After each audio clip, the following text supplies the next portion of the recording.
presentes para, em posição de respeito, celebrarmos o hino nacional executado pela Banda de Música dos Fuzileiros Navais de Brasília, regida pelo suboficial músico Lúcio Pinheiro Morgado.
Procedo à leitura do inteiro teor do diploma para conhecimento geral. República Federativa do Brasil, Tribunal Superior Eleitoral. Pela vontade do povo brasileiro expressa nas urnas em 28 de outubro de 2018, Jair Messias Bolsonaro, candidato pela coligação Brasil acima de tudo, Deus acima de todos, PSL-PRTB, foi eleito presidente da República Federativa do Brasil. Em testemunho deste fato, a Justiça Eleitoral expediu-lhe este diploma, que o habilita à investidura no cargo perante o Congresso Nacional em 1º de janeiro de 2019, nos termos da Constituição. Brasília, 10 de dezembro de 2018, 197º da Independência e 130º da República. Ministra Rosa Weber, presidente. Muito obrigado. É isso aí.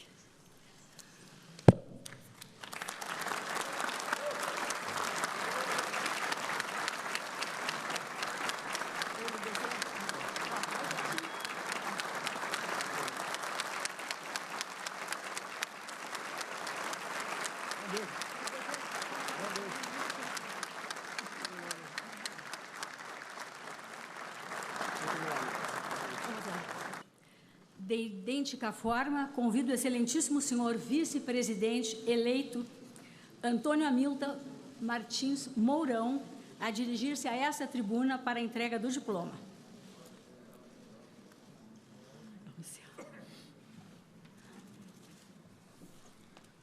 Da mesma forma, faço a leitura do inteiro teor do diploma para conhecimento geral.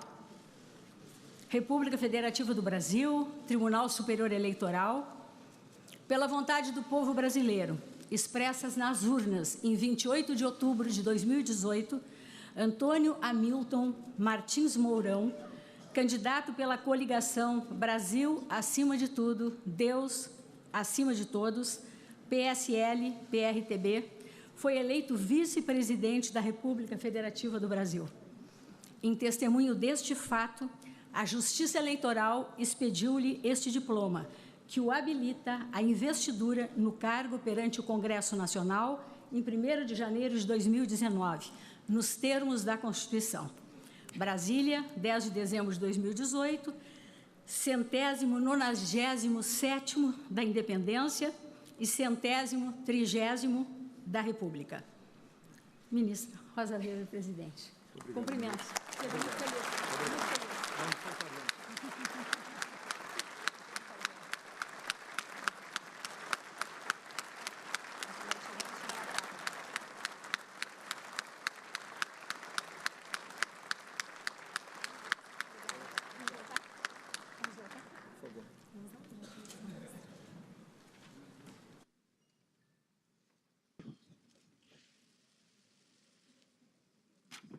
Agora é sua vez. Passo a palavra ao excelentíssimo senhor presidente da República eleito, Jair Messias Bolsonaro.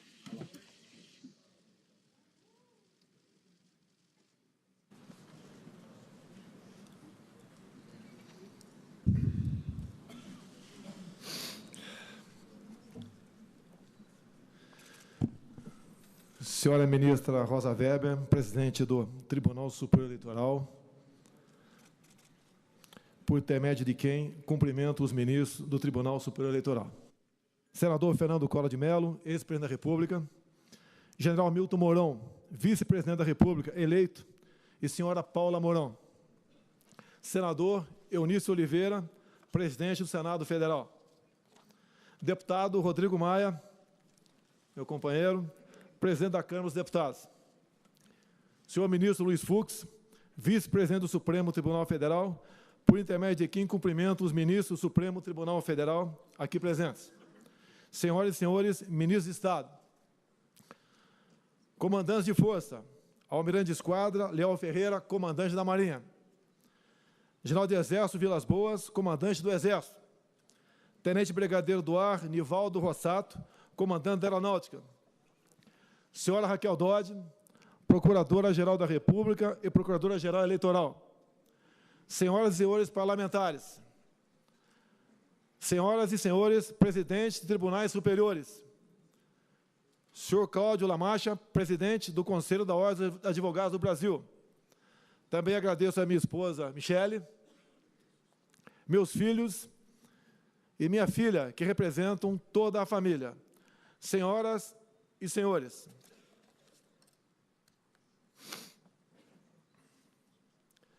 em primeiro lugar, eu quero agradecer a Deus por estar vivo e também agradecer a Deus por essa missão à frente do Executivo.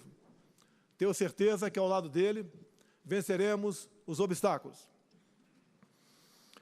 Parabenizo aqui a família da Justiça Eleitoral pelo extraordinário trabalho realizado nas eleições de outubro do corrente ano. A cada um de vocês, integrantes do TSE, dos Tribunais Regionais Eleitorais, das Forças Armadas e do Serviço Exterior Brasileiro, mesários, voluntários e tantos outros cidadãos que participaram das eleições, expresso meu muito obrigado e o meu reconhecimento por essa demonstração de civismo e amor ao Brasil.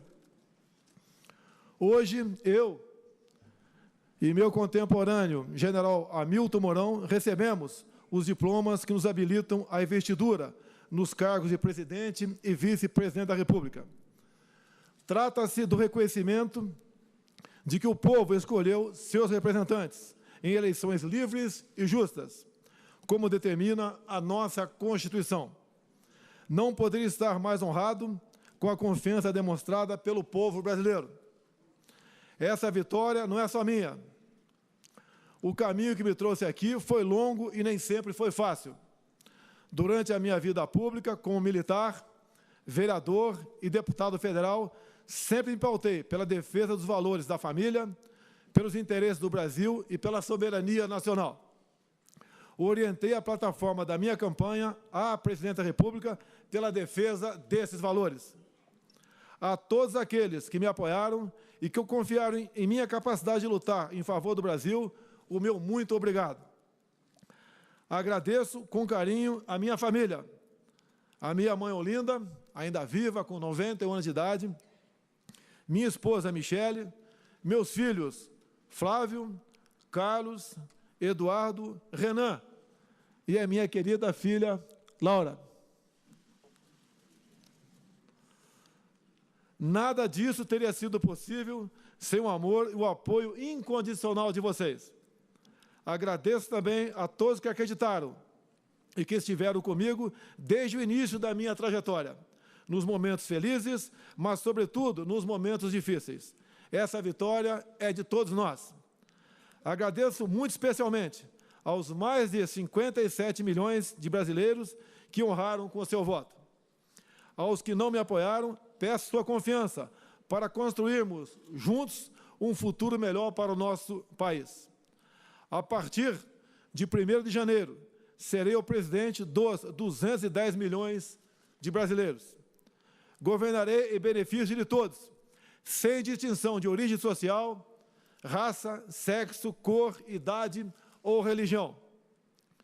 Com humildade, coragem e perseverança e tendo fé em Deus, para iluminar minhas decisões, me dedicarei dia e noite ao objetivo que nos une: a construção de um Brasil próspero, justo, seguro e que ocupe o lugar que lhe cabe entre as grandes nações do mundo. Esse é o nosso norte. Esse é o nosso compromisso. Senhoras e senhores, somos uma das maiores democracias do mundo. 120 milhões de brasileiros compareceram às urnas de forma pacífica e ordeira. Respondemos ao dever cívico do voto e com serenidade e responsabilidade. Nós, brasileiros, devemos nos orgulhar dessa conquista. Em um momento de profundas incertezas, em várias partes do globo, somos um exemplo de que a transformação pelo voto popular é possível. Esse processo é irreversível. Nosso compromisso com a soberania do voto popular é inquebrantável. Senhoras e senhores, os desejos de mudança foram expressos de forma clara nas eleições. A população quer paz e prosperidade, sem abdicar dos valores que caracterizam o povo brasileiro. Nossa gente é trabalhadora, constituída por homens e mulheres, por mães e pais, que criam seus filhos com suor e dedicação, tendo todos a esperança de uma vida digna. Gente que não mede esforços para obter o sustento de seus familiares. Gente que precisa de um governo que garanta condições adequadas para desenvolver seu potencial com liberdade e criatividade. A construção de uma nação mais justa e desenvolvida requer uma ruptura com práticas que historicamente retardaram o nosso progresso. Não mais a corrupção, não mais a violência, não mais as mentiras, não mais manipulação ideológica, não mais submissão do nosso destino a interesses alheios, não mais mediocridade complacente em detrimento do nosso desenvolvimento. Todos conhecemos a pauta histórica de reivindicações da população brasileira: segurança pública e combate ao crime, igualdade de oportunidade com respeito ao mérito e ao esforço individual. Todos sabemos disso, mas ainda não conseguimos oferecer à população o que lhe cabe, por dever do Estado. Sempre no marco da Constituição Federal, nosso dever é transformar esses anseios em realidade. Nossa obrigação é oferecer um Estado eficiente que faça valer a pena os impostos pagos pelo contribuinte. Nossa obrigação é garantir que os brasileiros regressem a seus lares em segurança após um dia de trabalho. Nosso dever é oferecer condições para que o empreendedor crie empregos e gere renda ao trabalhador. Tenho plena consciência dos desafios que se colocam diante de nós. Sem subestimá-los, trabalharei com afinco para que, daqui a 4 anos, possamos olhar para trás, com orgulho, pelo caminho trilhado, em benefício do nosso amado Brasil. Senhoras e senhores, vivenciamos um novo tempo. As eleições de outubro revelaram uma realidade distinta das práticas do passado. O poder popular não precisa mais de intermediação. As novas tecnologias permitiram uma relação direta entre o eleitor e seus representantes. Nesse novo ambiente, a crença na liberdade é a melhor garantia de respeito aos altos ideais que balizam nossa Constituição. Diferenças são inerentes a uma sociedade múltipla e complexa como a nossa, mas jamais devemos nos afastar dos ideais que nos unem: o amor à pátria e o compromisso com a construção de um presente de paz e de futuro mais próximo. Senhora ministra Rosa Weber, senhores ministros do TSE, senhoras e senhores, que esse trabalho coletivo que garantiu a legitimidade do processo eleitoral seja um exemplo da união em prol do Brasil. Com o apoio e o engajamento de todos, vamos resgatar o orgulho de ser brasileiro. Vamos resgatar o orgulho pelas cores da nossa bandeira e pela força do nosso hino. Porque temos a certeza de que este país tem como destino a prosperidade e a paz. O Brasil deve estar acima de tudo. Que Deus abençoe nosso país e a todos nós brasileiros. Meu muito obrigado a todos.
Cabe-me, neste momento, proferir algumas palavras em nome da Corte.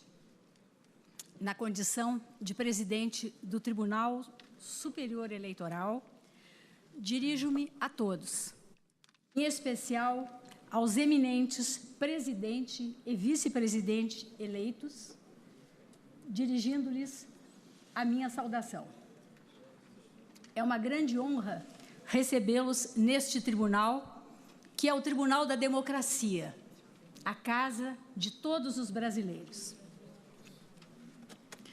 Mais do que simples solenidade, esta é uma cerimônia em que se celebra a vitória do princípio democrático, cuja essência reside na consagração da vontade popular majoritária a conferir aos vencedores das eleições de 2018 a unção da legitimidade política que os qualifica a serem diplomados pelo Tribunal Superior Eleitoral como presidente e vice-presidente da República Federativa do Brasil. Este, portanto, é um momento de particular significação histórica, pois a diplomação dos candidatos vencedores em eleições livres traduz um gesto de reverência ao soberano pronunciamento do povo e atesta a superioridade da ordem constitucional cuja primazia incumbe a Justiça Eleitoral sempre fazer prevalecer no desempenho da sua missão. Ao velar pela normalidade e regularidade do processo eleitoral neste ano de 2018, o Tribunal Superior Eleitoral, uma vez mais, garantiu a certeza e a legitimidade dos resultados das urnas e assegurou, em fiel observância aos postulares maiores da nossa Constituição, o primado da vontade soberana de quem? O povo é a fonte real de todo o poder no âmbito das sociedades fundadas em bases democráticas. Os diplomas que este Tribunal Superior Eleitoral conferiu, a par da beleza intrínseca que ostentam, confeccionados com esmero pela Casa da Moeda do Brasil, valem, sobretudo, pelo valor imaterial de que simbolicamente se revestem, enquanto retratam a vitória dos escolhidos nas urnas e constituem a expressão da vontade popular que nelas foi democraticamente manifestada com absoluta segurança e total lisura. Mais uma vez, o Brasil, em regime de normalidade institucional, escolheu seus representantes por meio do sufrágio direto e igualitário, em eleições cuja periodicidade merece incondicional respeito, para que rupturas com desprezo à ordem constitucional não interrompam o processo democrático. E mais, senhoras e senhores, esta sessão realiza-se sob o signo de uma data de singular importância na história da luta permanente do povo pela conquista e preservação de seus direitos básicos. Refiro-me ao Dia Mundial dos Direitos Humanos, hoje celebrado. Há exatos 70 anos, precisamente em 10 de dezembro de 1948, a Terceira Assembleia Geral das Nações Unidas, reunida extraordinariamente em Paris, promulgou a Declaração Universal dos Direitos da Pessoa Humana, que o Brasil subscreveu, a proclamar, já em seu preâmbulo, que o reconhecimento da dignidade inerente a todos os membros da família humana e dos seus direitos iguais e inalienáveis constitui o fundamento da liberdade, da justiça e da paz no mundo. Também neste ano de 2018 se comemoram os 70 anos da Declaração Americana dos Direitos e Deveres do Homem, aprovada na 9ª Conferência Internacional Americana, em Bogotá, em abril de 1948, documento revestido de inexcedível relevo no contexto do sistema interamericano em que nos inserimos, a antecipar de modo significativo, em 8 meses, a consagração em nível global dos direitos humanos no âmbito das Nações Unidas.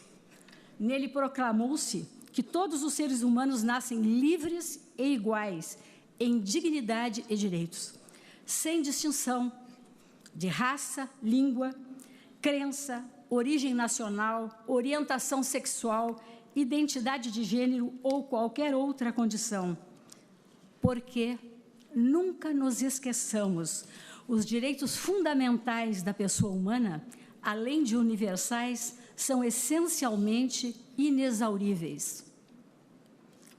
Esses importantes estatutos das liberdades públicas reverberaram em conjuntura histórica de tempos especialmente sombrios a repulsa à degradação da condição humana e as atrocidades que delas sempre decorrem, em respeito à necessidade de fazer prevalecer a ideia essencial de que cada indivíduo é detentor de igual dignidade e senhor de direitos e liberdades inalienáveis, entre os quais o direito à vida, o direito à liberdade, o direito à segurança em sua projeção global e o direito a ter direitos. É o que solenemente estampa o artigo 1º da Declaração Universal das Nações Unidas, que hoje, repito, completa 70 anos. Todas as pessoas nascem livres e iguais em dignidades e direitos. São dotadas de razão e consciência e devem agir em relação umas às outras com espírito de fraternidade.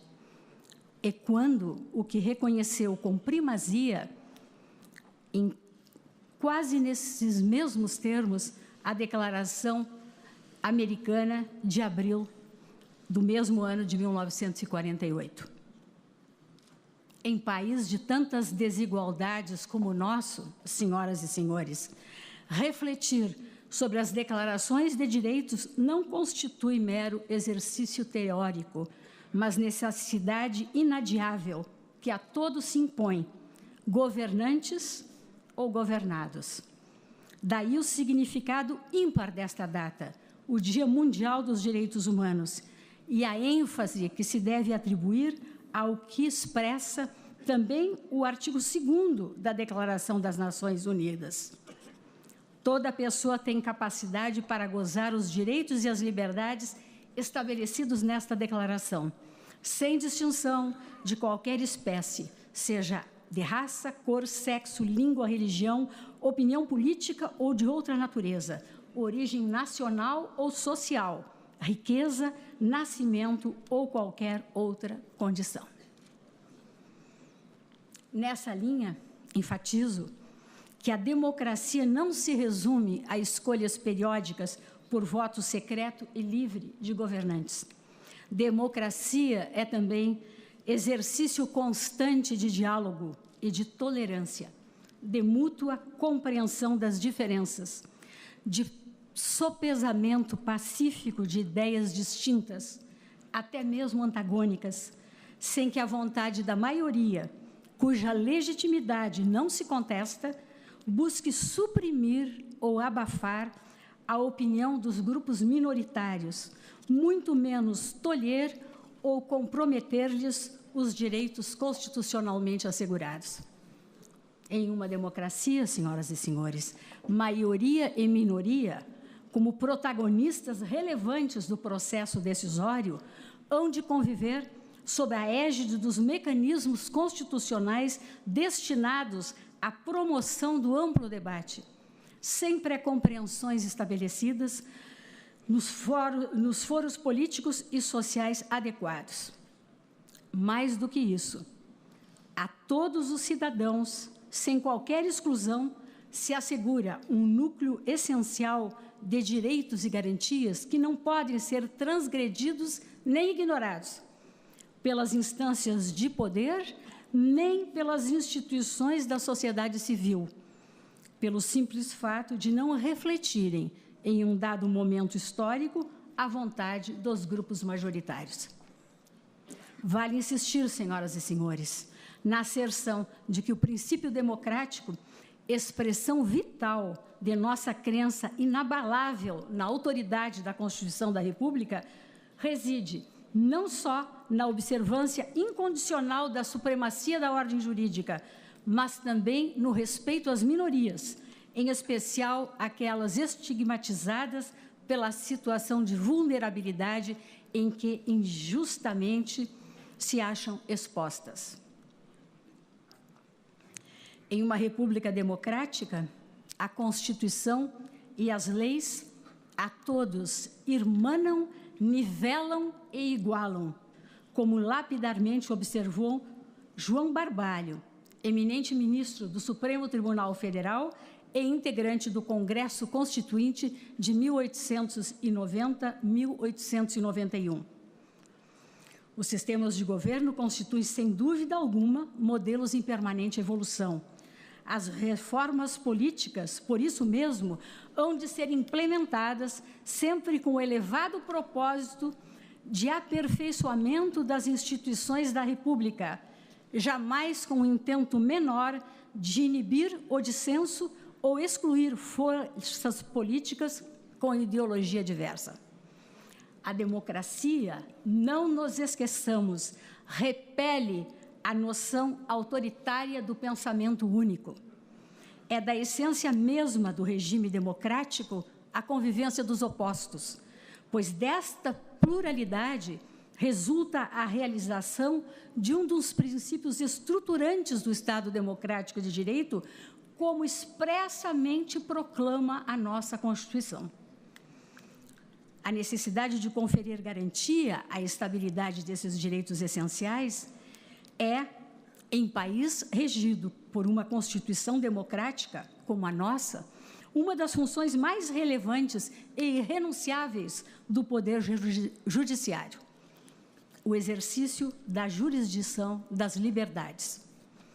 Como diz o artigo 8º da Declaração Universal de 1948, toda pessoa tem direito a receber dos tribunais nacionais competentes remédio efetivo para os atos que violem os direitos fundamentais que lhes sejam reconhecidos pela Constituição ou pela lei.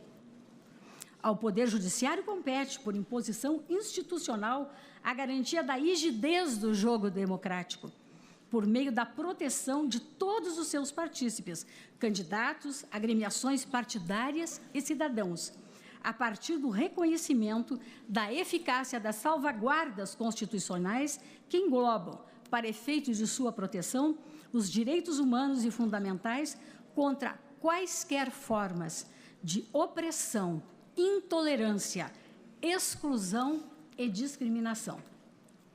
A luta pela efetivação e prevalência dos direitos humanos, como determina, repito, a própria Constituição, não deve, porém, ter como palco apenas os tribunais.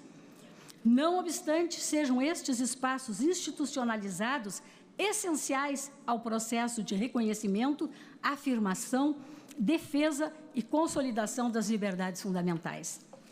Este esforço há de ser compartilhado por todos, de modo a viabilizar avanços civilizatórios à sociedade brasileira.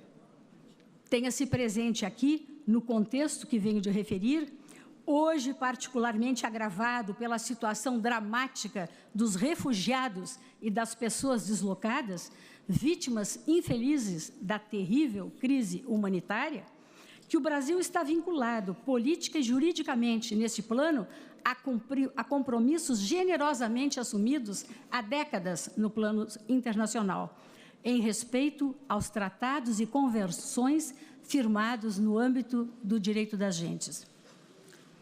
Inquestionável é que o Estado brasileiro se encontra comprometido com a efetivação dos direitos humanos. Isto resulta claro, não só dos deveres assumidos perante a comunidade internacional, mas, sobretudo, pelo que a própria Constituição, que vem de completar 30 anos, determina. Por isso, senhor presidente eleito, de inegável relevo o compromisso de Vossa Excelência, reafirmado nesta casa, quando aqui esteve em visita, de que o respeito incondicional pela supremacia da Constituição será o norte do governo de Vossa Excelência, pois, em suas próprias palavras, a Constituição é o norte da democracia. Recebam mais uma vez, eminente presidente eleito Jair Messias Bolsonaro e eminente vice-presidente eleito Antônio Hamilton Martins Mourão, os meus mais sinceros cumprimentos. Desejo-lhes êxito e muita, muita felicidade. Muito obrigada.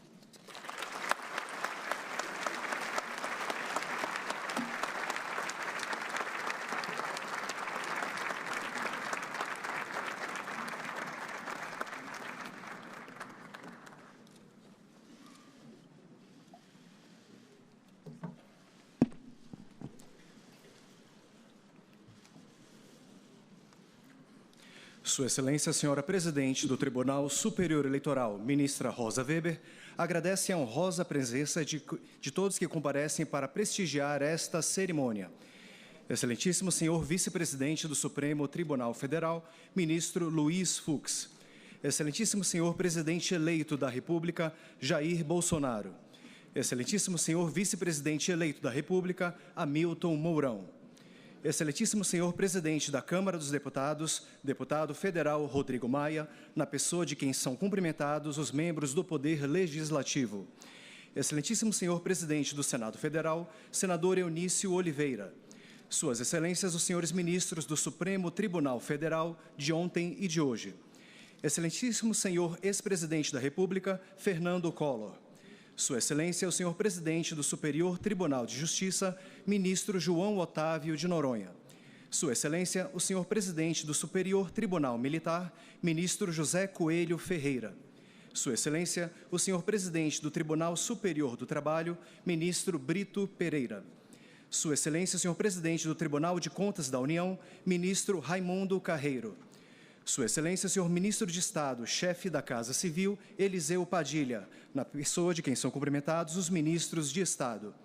Sua excelência, a senhora advogada-geral da União, ministra Grace Mendonça.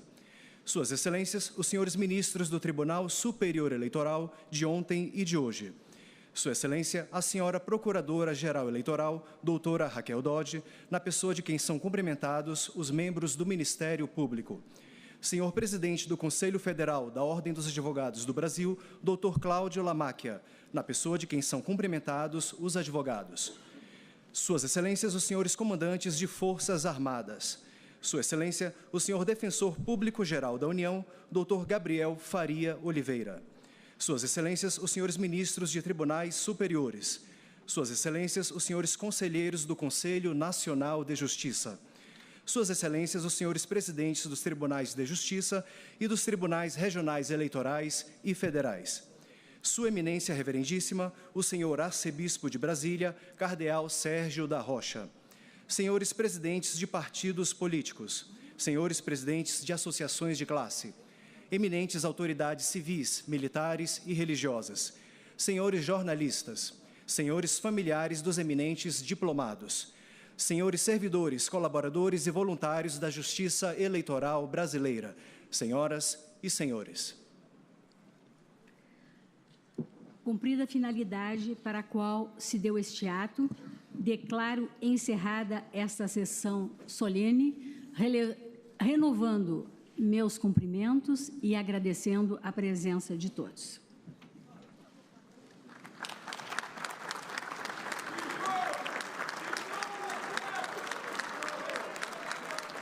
Senhoras e senhores, informamos que não haverá fila de cumprimentos após esta cerimônia. O Tribunal Superior Eleitoral agradece a presença de todos. Uma boa tarde.